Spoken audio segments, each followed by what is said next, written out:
Now to tonight's special report. And with federal parliament resuming for the year this week, most of the politicians in it will be weighing up their chances of staying there. The election is due by May and the coalition has an uphill battle to get a third term. Firstly, there are at least 8 seats it holds, with margins of less than 2%. It'd need to reclaim Malcolm Turnbull's once safe old seat of Wentworth. And then there's the issue of the seats that have been redrawn. 2 of them now look likely to return a Labor candidate.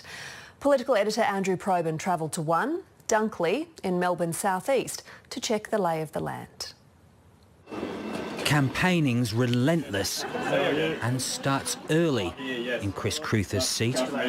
The first-term Liberal MP is fighting for his political life in difficult circumstances. Do you think it makes a difference coming here day after day? I think you need to be in touch with people and actually be out on the ground. You can't just sit in an office. He won the seat of Dunkley in 2016 by just 2,500 votes. It's got beaches all the way down from Seaford until Mornington. We're coming into Frankston now, and this is very much a commuter town now. Yeah. Well, a lot of people all down the peninsula come, for example, to the rail station, and it's really a hub of the peninsula as well for many services.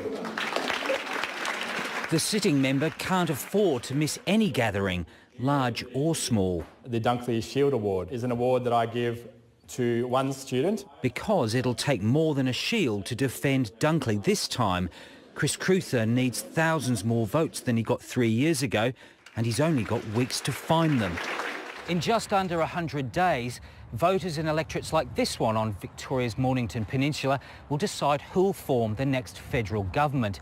Here in Dunkley, held by the Conservatives for more than 20 years, electoral boundary changes suggest the seat is poised to turn from Liberal blue to Labor red. But damaging for all coalition MPs across the nation have been the debilitating fights over energy and climate policy and last year's bout of cannibalism that saw Malcolm Turnbull ousted. I was very disappointed. I'm a big Turnbull fan. I think he's a very honest man. Australia is looking like a jog to the rest of the world. So do you regret what happened to Malcolm Turnbull in August? The cycle of revenge I think we've seen in politics, and I guess that spirit of revenge, which I think hasn't been good for politics for more than 10 years across both parties. Certainly, and if the state election is any guide, people have had enough of the chaos and dysfunction of Canberra. Because why would you want to be anywhere else other than beautiful Frankston? Peter Murphy is once again Labor's candidate, making it round 2 between the two. This is a bit awkward.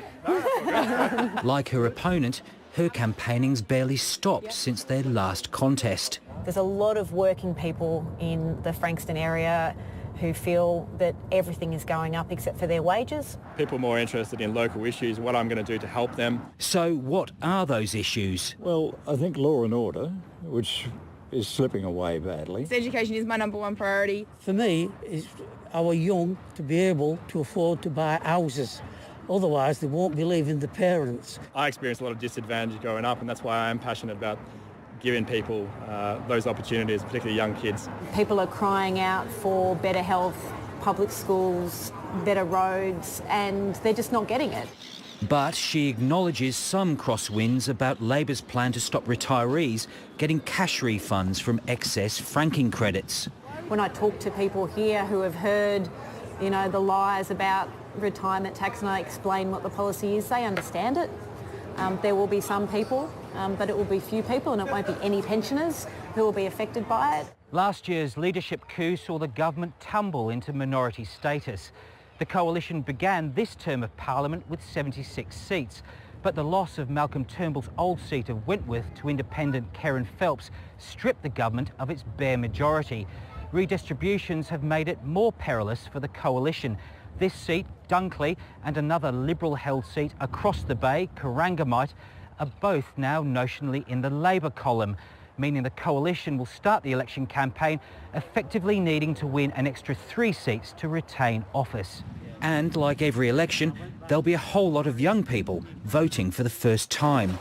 Coming out of university and TAFE, I feel like there's not enough job options. My grandpa, he just really summarised to me and my brother how important it is to vote and how important it is for us as citizens to have that chance. A treasured chance to take the electoral plunge. Andrew Probyn, ABC News, Frankston.